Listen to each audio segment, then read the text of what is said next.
In today's video, I'm going to teach you how to change language in Perplexity AI. If you want the interface, menus, and prompts to appear in a language you're more comfortable with, this walkthrough will get you set up in just a minute. Start by opening your preferred web browser and heading to the Perplexity website.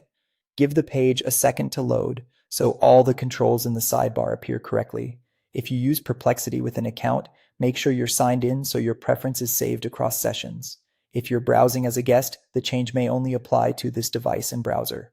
Next, look to the left sidebar and click your profile icon.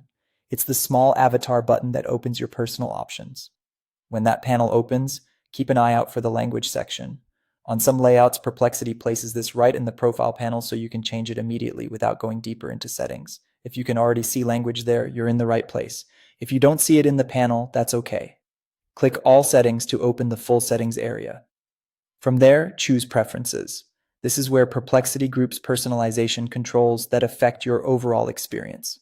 Inside Preferences, locate the language option. It's clearly labeled and sits alongside other interface-related choices.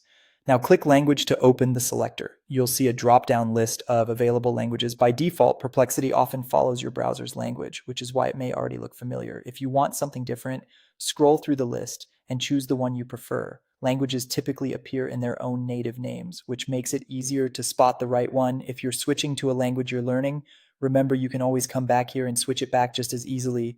As soon as you select a new language, the screen will refresh automatically. That quick reload is normal, and it's how Perplexity applies your change.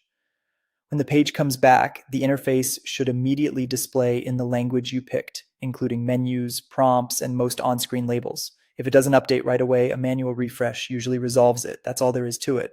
Open Perplexity, click your profile icon, find language either in the panel or through all settings, go to Preferences, select language, choose your preferred option, and let the page refresh. Your interface is now set to the language that works best for you.